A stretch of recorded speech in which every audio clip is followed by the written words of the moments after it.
I thought I was going to get your surname, Mother. I've got Carol Lovesey with me from Lovesey Organising. So welcome. Thank you very much. So as you know, we're here all about helping people to get the help that they need to do more of what they love. And I was listening to Carol probably a couple of months ago now. Yeah. And as you know, I've written a book called Do, Delegate or Ditch. And so I was chatting to you and you were telling me the story about helping a lady, I think, did her husband pass away or something? Yes. To help them downsize. Yes, that's right. So tell us a bit more about that, what you're doing, because it really touched my heart.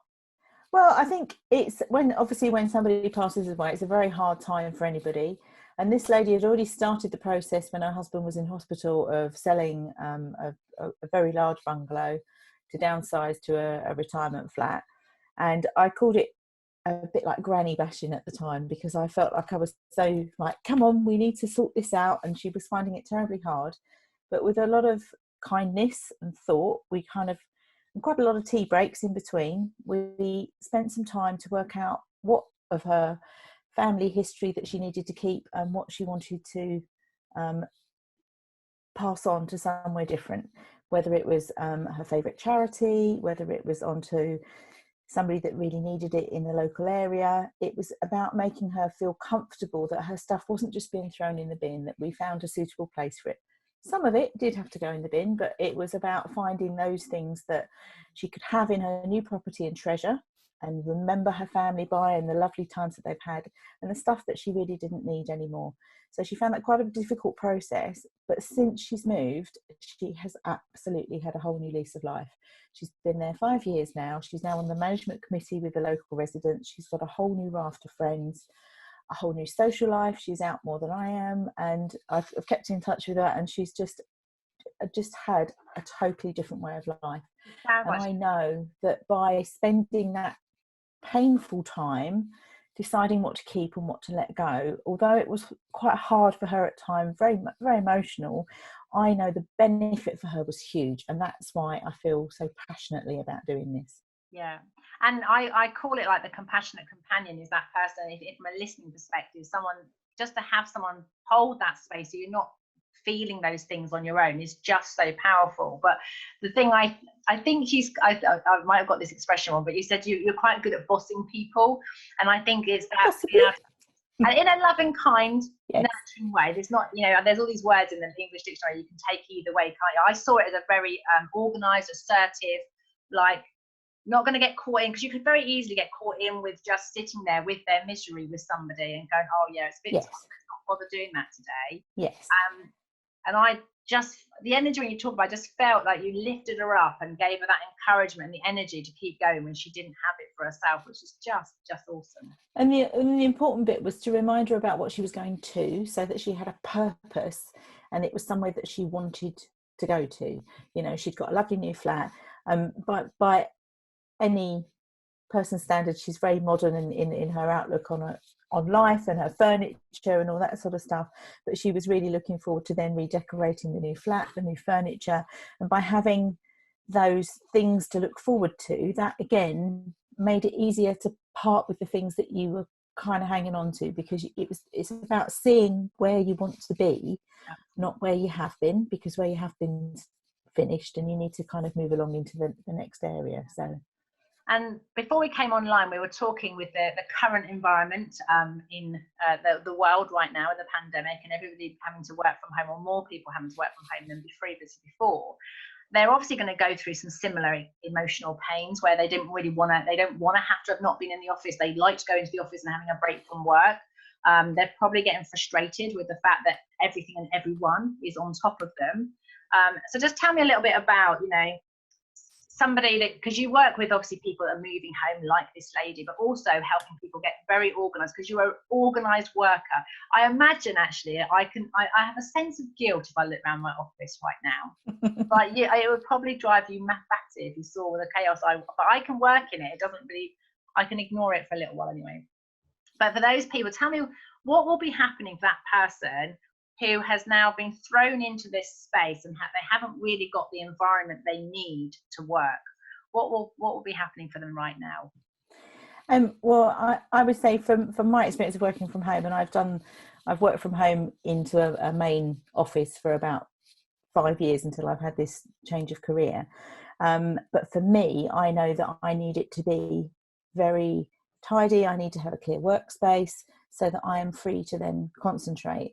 If I find my desk is very messy, I lose bits of paper, I can't find the post-it pads, I can't find the vital post-it pad that I wrote the vital piece of information on, that then adds to your anxiety and your stress, and you then know that you've got timelines coming up, you've got a conference call you're supposed to be on, and it all becomes far too overwhelming.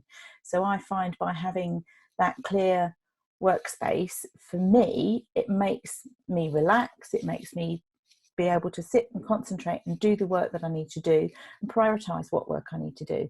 If you're in a complete jumble, it's quite hard to prioritize what's the most important thing. I know personally I tend to put the most difficult thing to the back of the queue, and then I build it into a big monster that it isn't. So it's in that way, when you work from home, I feel that you need to have a good defined workspace so that you know that you're going to work. And to not feel guilty when you go to the toilet. You don't need to take your mobile phone to the toilet when you're working from home. Yeah. And I guess, no use about your own monster. I'm doing the most difficult thing last. I imagine what came up for me then is I suspect that when you're observing your clients, it's much easier to be the cheerleader for them to get that big thing out of the way, isn't it? When we're not so emotionally attached to it as the facilitator. Yes, because the longer you leave the hard thing, the more it plays in the back of your mind, the more it disturbs your sleep. It makes you feel guilty that you haven't done it. And if you just got on with that piece of work, you'd spend a lot less time feeling guilty and you'd have much better sleep. So I tend to listen to what people are saying, and I try to then pick out what actually is their problem and where do we need to work on most. And sometimes people don't even realize they've got a problem in an area until I sort of say to them, well, what exactly did you mean by that? And we start to work together to work out, how we can get a better environment for them. Yeah.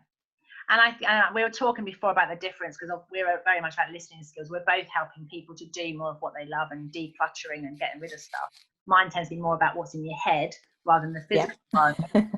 And generally sometimes, when people start clearing their head, they tend to want to clear their physical space, whereas other people will clear their physical space in order to clear their head. So it's like just knowing that.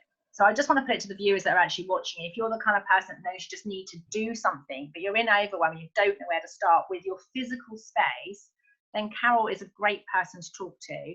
And because of all the changes that are going on, you're now having to reinvent your business, because you would normally go physically in and physically do it with somebody.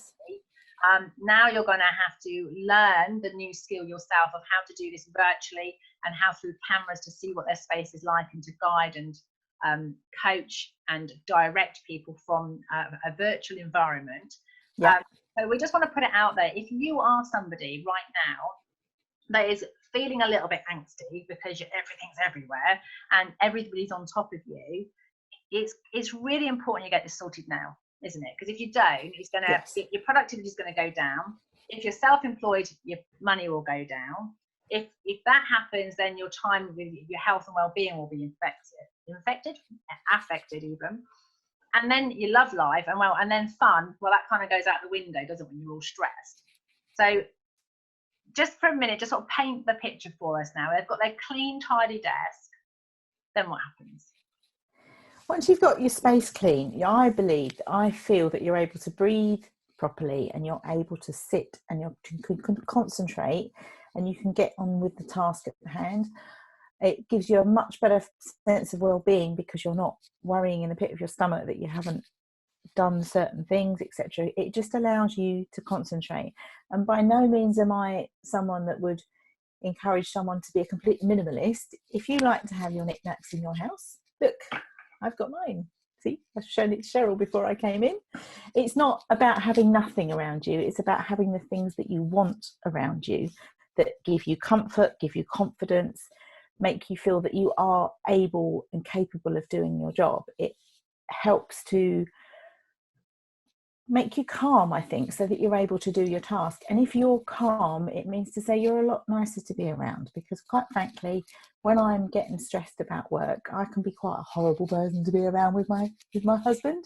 And I think if we are all having to work in such a bizarre situation that is totally out of many people's comfort zones, but we need to sort of work together to make sure that we've got clearly defined spaces, so that when I'm in my workspace, now whether it's an office or whether it's just a desk at the or a seat at the kitchen table, that your family and loved ones around you know that actually at that time you're working.